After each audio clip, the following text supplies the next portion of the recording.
So, Leicester nil, Arsenal 2. Wasn't the greatest of games, however, we move forward onto the next round of the Carabao Cup, where it looks like we will be facing either Lincoln or Liverpool. Most likely, Liverpool. I'm sure they will be excited to play us 4 times within 6 weeks, likewise with us. But hey, that's just life, ain't it? Without wasting any more time, let's get on with the player ratings.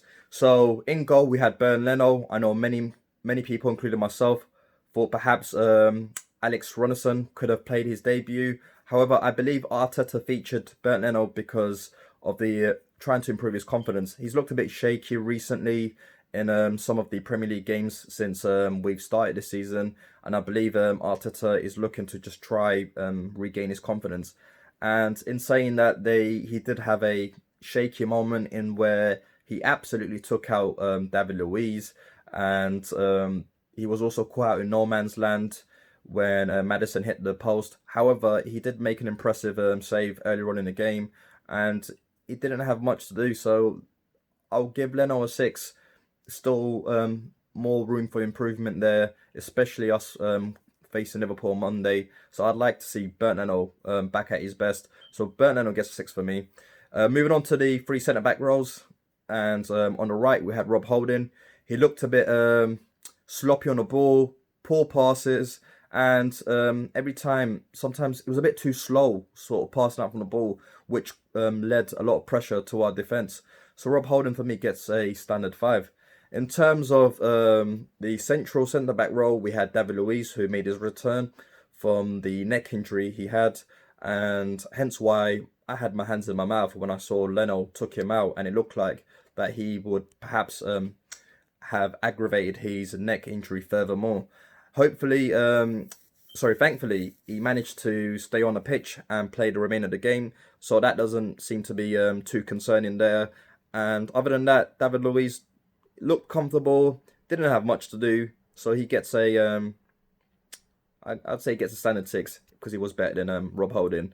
Moving on to the left hand side, and I know many of you know I'm not Sead Kolasinac' biggest fan. However, I couldn't fault him for this game. He maybe in the first few minutes he looked a bit shaky. That might have been his confidence being a bit low, especially after the poor game he had against West Ham. However, he did sort of come back and came into himself. However, he doesn't bring you the sort of attacking prowess that Kieran Tierney brings, that overlapping run. He sort of stays back, and when he does make that run forward, he's a bit ineffective, does nothing. So, yeah, Kolasinac, 6 for me. Standard, better than Holding, but standard 6 for me. Moving on to the wing back roles. So we had Ainsley playing on the right wing back role, and he didn't seem to be up for it.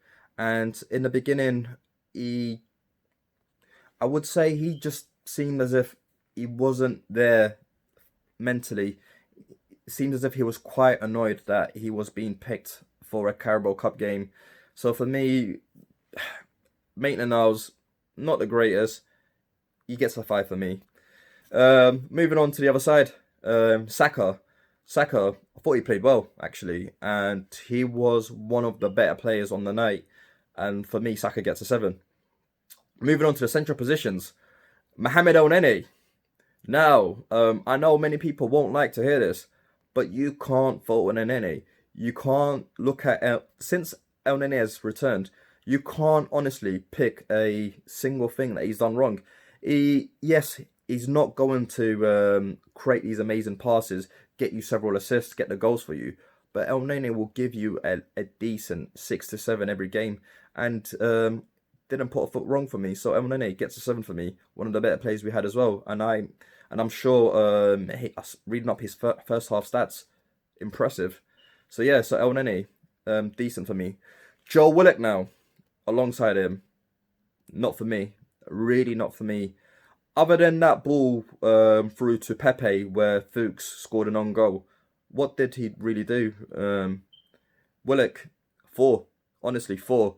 He's had enough time. He's had enough game time to try and make a name for himself, and he's just not done that. He's not really pushed on. I just feel as if all this game time he's had, if we were to hand that over to Emil Smith-Rowe, he could have done a lot more. So for me, Willock gets a standard 4. You know what?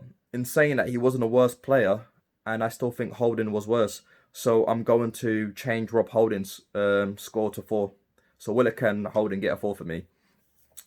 And so moving on to the attacking areas.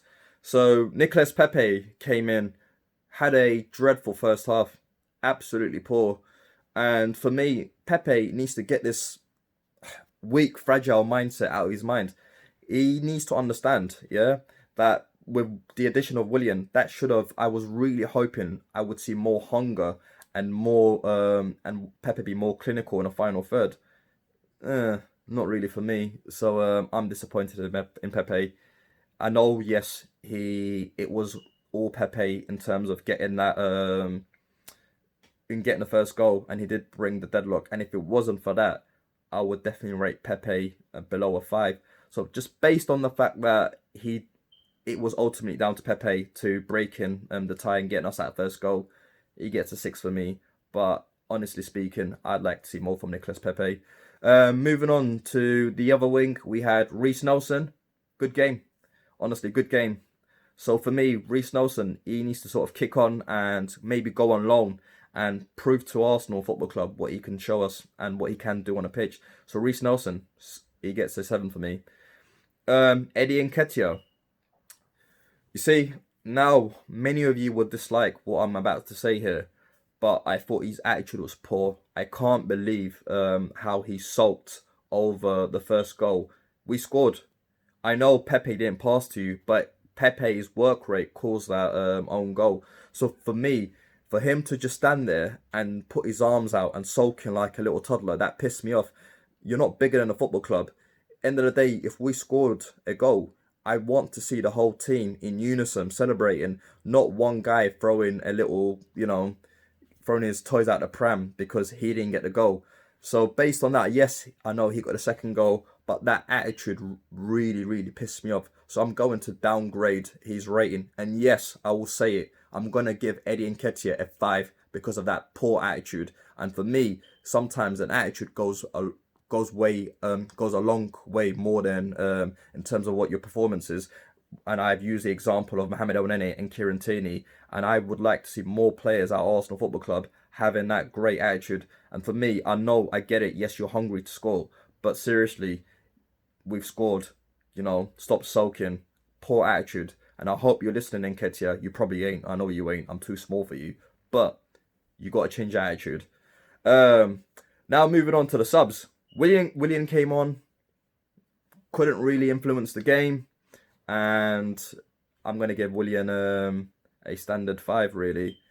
He just wasn't on the pitch for too long. Danny Ceballos, same thing. He gets a 5 for me. And now, am I missing any other players? Apologies if I am missing any players. I don't think I'm missing any players. You know what? Let's rate the manager. Arteta gets